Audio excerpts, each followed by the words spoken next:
તો સમાચાર અમદાવાદથી અહીં સુભાષ બ્રિજ બંધ તો કરી દેવામાં આવ્યો, પરંતુ વાડજ સર્કલ પર એએમસીની કામગીરી ખૂબ જ ધીમી ચાલી રહી છે। એએમસીની ધીમી કામગીરીને કારણે વાહન ચાલકોને ભારે મુશ્કેલી પડી રહી છે।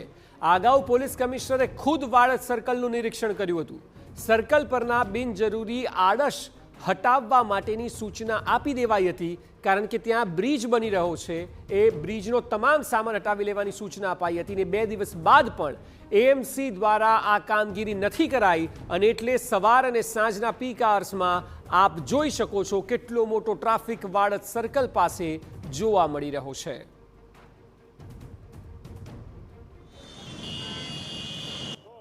જે રીતે છેલ્લા ઘણા દિવસોથી સુભાષ બ્રિજ બંધ છે ને તેને કારણે અલગ અલગ રસ્તાઓ પર છે ટ્રાફિક ડાયવર્ટ થઈ રહ્યો છે, ત્યારે વાડજ સર્કલ ઉપર ટ્રાફિકની સમસ્યા એમની એમ છે ને જેને જ કારણે પોલીસ કમિશનર દ્વારા 2 દિવસ પહેલા અહીંની મુલાકાત લેવામાં આવી હતી અને અલગ અલગ જે જગ્યાઓ છે કે જ્યાં એએમસીની કામગીરી ચાલી રહી છે અથવા તો જે અત્યારે તેમની પૂર્ણતાના આરે છે, તો તેવી જગ્યાઓ પર જે પ્રમાણે બિનજરૂરી આડસો મૂકવામાં આવી હતી તેને ક્લિયર કરવા માટે પોલીસ કમિશનરે 2 દિવસ પહેલા સૂચના આપવામાં આવી હતી અને 24 કલાકની અંદર આડસો હટાવવાની પણ વાત કરવામાં આવી હતી, પરંતુ આજે 2 દિવસ બાદ પણ હજી કોર્પોરેશનની કામગીરી ચાલુ છે। બિલકુલ ધીમી ગતિ ઉપર આ કામગીરી ચાલી રહી હોય તેવું માની શકાય, કેમ કે 2 દિવસ બાદ પણ હજી એક તરફની જે આડસ છે તે દૂર થઈ હતી। જે રીતના વાત કરવામાં આવે તો અહીં એક તરફ કોર્પોરેશનના બ્રિજનું કામગીરી ચાલુ છે અને બીજી તરફ જે અહીંથી જવાનો રસ્તો છે કે ત્યાંથી જે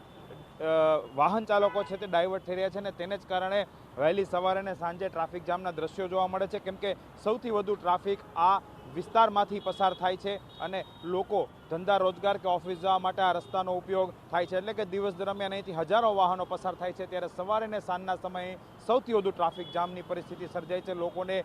ખૂબ વધારે સમય છે તો અહીં રાહ જોવી પડી રહી છે। તેવામાં જ્યારે કોર્પોરેશનની કામગીરી છે તે ધીમી ગતિએ ચાલી રહી છે, જો આ તાત્કાલિક પૂર્ણ થઈ જાય તો વધુ પ્રમાણમાં અહીંથી ટ્રાફિક જામની પરિસ્થિતિ છે તેનો ઉકેલ આવી શકે છે અને લોકોને પણ તાત્કાલિક છે અહીંથી પસાર થવામાં સરળતા પડશે। કેમેરા પર્સન ઇમરાન શેખ સાથે હરીન માત્રાવાડિયા, TV9।